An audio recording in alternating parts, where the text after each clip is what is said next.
नमस्कार, energy meter में आपका सभी का स्वागत है। मैं हूं ब्रिज द्विवेदी। आज के कारोबारी दिन की बात की जाए तो क्रूड ऑयल की कीमतें 4 महीने के निचले स्तर पर पहुंच गई हैं। अमेरिका में शटडाउन के कारण डिमांड में कमी आई है। इसके साथ आप लोगों को बता दें, अक्टूबर में ओपेक प्लस की मीटिंग है, जहां पर यह फैसला लिया जा सकता है कि नवंबर में क्रूड के प्रोडक्शन में बढ़ोतरी की जाए, ऐसी उम्मीद दिखाई दे रही है, जिसकी वजह से हम लोग देख रहे हैं क्रूड में लगातार प्रेशर बना हुआ है। अगर नेचुरल गैस की बात की जाए तो 905 के करीब नेचुरल गैस भी ट्रेड करता हुआ नजर आ रहा है। ऐसे में कच्चे तेल और नेचुरल गैस में ट्रेडर्स की क्या रणनीति होनी चाहिए, कच्चा तेल खरीदें या बेचें, इस पर बात करने के लिए हमारे साथ जुड़ रहे समाचार सिक्योरिटीज के को फाउंडर और हेड रिसर्च अंकित कपूर जी। सर, बहुत बहुत स्वागत है आपका द बोनस में।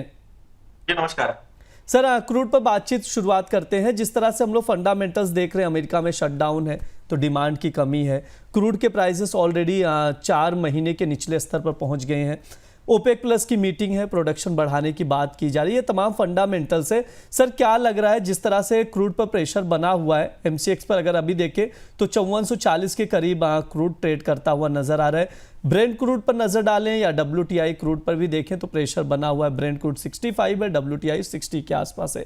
क्या लग रहा है सर, ये प्रेशर और बनता हुआ दिखाई देगा, गिरावट जो है क्रूड में और गहराती हुई दिखाई देगी?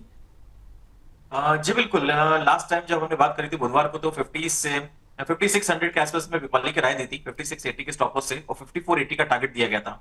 वो टारगेट अचीव होता हुआ नजर आया और कुछ घंटों में टारगेट अचीव हो गया था। लेकिन उसके बाद अगर देखें तो लगातार इसमें गिरावट देखने को मिल रही है।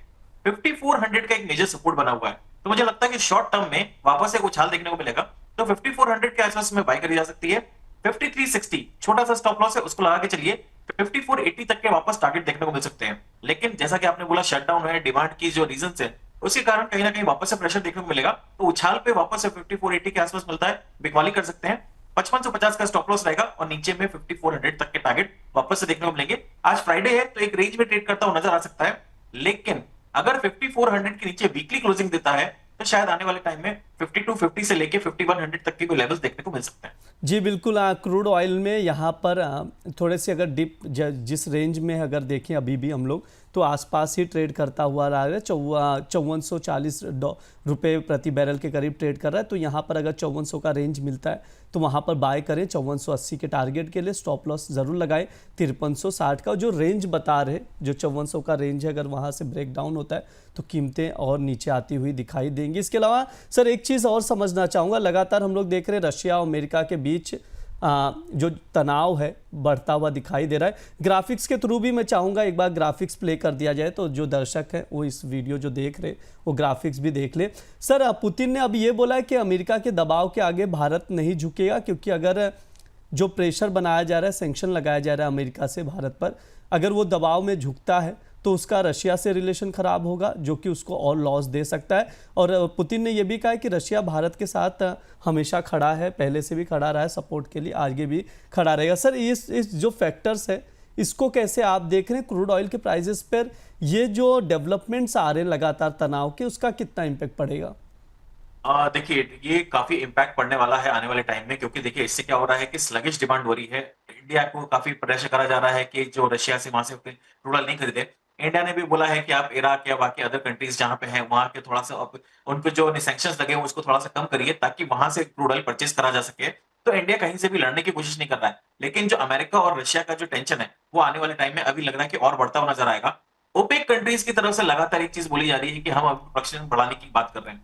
देखिए, एक चीज समझने वाली यहाँ पे है कि जो प्रोडक्शन बढ़ाने की बात इसलिए करी जा रही है क्योंकि उनका ऑलरेडी लोअर प्रोडक्शन पे चल रहे हैं। अगर वो और कटौती करेंगे तो डेफिनेटली उनको लॉस होगा।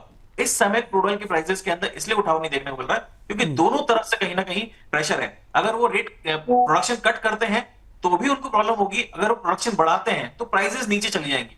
तो प्राइसेस नीचे आने पे उनको इतना नुकसान नहीं होगा जितना उनको प्रोडक्शन कट करने पर नुकसान होगा।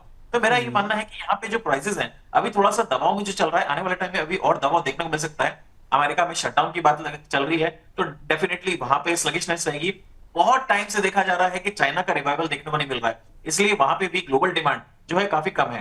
तो जो डिमांड और सप्लाई है अभी तक जो संतुलित थी, शायद आने वाले टाइम में अभी 1 से 2 महीने के लिए, जब तक ये लॉकडाउन वगैरह जो शटडाउन है ये खत्म नहीं होता है, या फिर चाइना की तरफ से डिमांड नहीं निकल के आती है, तो मुझे लगता है कि सप्लाई जो है थोड़ी सी ज्यादा रहेगी एज कम्पेयर टू डिमांड, इसलिए इसके अंदर अभी प्राइसेस के अंदर अभी थोड़ी सी और गिरावट देखने को मिल सकती है। जी बिल्कुल, प्राइजेस के अंदर थोड़ी सी और गिरावट देखने को मिल सकती है। जिस तरह से फंडामेंटल्स निकल कर आ रहे हैं उसकी वजह से कीमतों में और गिरावट गिराती हुई नज़र आ सकती है। सर, नेचुरल गैस पर भी आपका व्यू लेना चाहूँगा। 303 304 के एक रेंज में ही ट्रेड कर रहा है। यहाँ पर थोड़ी सी प्रॉफिट बुकिंग भी देखने को मिली है। हमने देखा था 300 के ऊपर जाता हुआ नेचुरल गैस, थोड़ी सी मजबूती नज़र आई है। शॉर्ट टर्म नज़रिए से नेचुरल गैस पर क्या व्यू रहेगा सर आपके? शॉर्ट टर्म की अगर बात करूंगा तो 310 का एक मेजर रेजिस्टेंस है और नीचे में समवेयर अराउंड वापस से हमें 294 से 290 तक के लेवल देखने को मिल सकते हैं। लेकिन अगर मैं पोजिशनल की बात करूं तो 294 से 290 का लेवल एक ऐसा लेवल रहेगा जहां पे पोजिशनल खरीदारी करी जा सकती है। 260 के स्टॉप लॉस से आने वाले टाइम में हमें 330 360 तक के लेवल देखने को मिल सकते हैं। और अब तो अक्टूबर का महीना शुरू हुआ है जहां से डिमांड थोड़ी सी, मुझे लगता है कि सर्दियों का सीजन स्टार्ट होगा तो डिमांड बढ़ती हुई नजर आएगी। और हरिकेन सीजन भी अभी स्टार्ट होने वाला है। हरिकेन सीजन एक वो होता है जहां पे तूफान आता है अमेरिकन साइड में। अगर नेचुरल गैस कोस्ट पे आता है तो ये प्राइसेस हमें शार्प अपसाइड रैली भी देखने को मिल सकती है।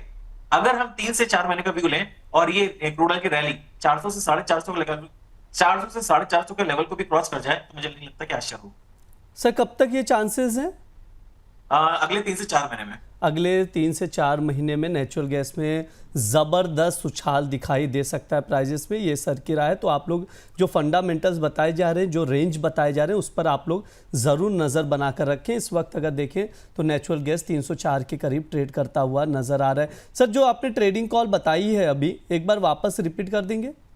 294 से 290 अगर एक गिरावट मिलती है तो 294 से 290 के बीच में खरीदारी करें। 260 का इसमें पोजिशनल स्टॉप लॉस रहेगा। आने वाले टाइम में 330 से 360, और अगर ये एक्सटेंड होती है और जिस तरह से मैंने अभी बात करी हरिकेन सीजन आएगा तो वहां पे अगर कुछ इंपैक्ट देखने को मिलता है नेचुरल गैस कोस्ट पे तो डेफिनेटली ये प्राइसेस हमें 450 तक भी दिखाई देने को मिलेंगे। अक्टूबर महीना एक यहाँ से स्टार्ट होता है जहां पे सर्दियां स्टार्ट होती हैं, तो दिसंबर तक तो सर्दियां रहेंगी। सर्दियों में नेचुरल गैस प्राइसेस की डिमांड बढ़ जाती है। इसके पहले की अगर बात करूं ब्रिज जी, तो पहले भी हमने एक चीज बोली है कि 2026 एंड तक मुझे नेचुरल गैस प्राइसेस के अंदर जो साइक्लिकल ट्रेड है, जो साइक्लिकल पैटर्न है 2016 से लगातार चला आ रहा है, उसके अंदर मुझे एक्सपेक्टेशन है कि ये 800 850 के लेवल को भी क्रॉस कर सकता है। जी बिल्कुल, नेचुरल गैस की कीमतों में ज़बरदस्त उछाल देखने को मिल सकता है, ये सर की राय है। सर, आपकी ओर से कोई डिस्क्लेमर रहेगा, क्योंकि ओवरऑल हमने क्रूड ऑयल और नेचुरल गैस पर बातचीत कर ली। सर, डिस्क्लेमर बता दीजिए सर। जी, मार्केट में मेरी कोई भी पोजीशन नहीं है। जो भी मैंने बात करी सारी अनबाइस्ड है। प्लीज बिना स्टॉप लॉस लगाए ट्रेड मत करिए और अपने एडवाइजर की सलाह जरूर लीजिए। जी सर, बहुत बहुत शुक्रिया सर आज की चर्चा में जुड़ने के लिए। Thank you so much. ये हमारा एनर्जी मीटर शो है। इस दौरान क्रूड ऑयल, नेचुरल गैस पर विस्तार से बातचीत की जाती है, फंडामेंटल्स बताए जाते हैं, ट्रेडिंग कॉल्स भी दिए जाते हैं।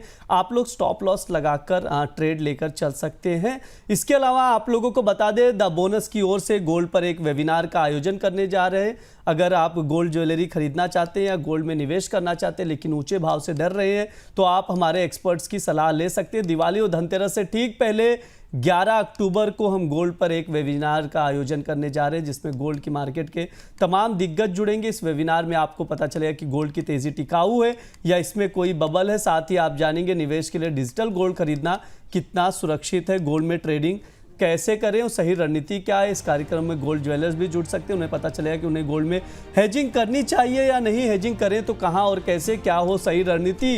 कार्यक्रम में आपको रजिस्ट्रेशन करना होगा। रजिस्ट्रेशन के लिए एक शुल्क भी रखा गया है। रजिस्ट्रेशन का लिंक जो है शो के डिस्क्रिप्शन बॉक्स में दिया गया या फिर स्क्रीन पर आप देख सकते हैं। QR कोड शो किया जा रहा है, जिसे स्कैन करके आप रजिस्ट्रेशन करके इस कार्यक्रम का हिस्सा, इस वेबिनार का हिस्सा बन सकते हैं। फिलहाल मेटल मीटर में हमने विस्तार से बात की थी, अभी एनर्जी मीटर शो है, तो इस दौरान जो तमाम एनर्जी कमोडिटीज़ पर बातचीत की है उस पर आप लोग नज़र रखें। इस शो में इतना ही रहेगा। आप लोग बने रहिए द बोनस के साथ। धन्यवाद।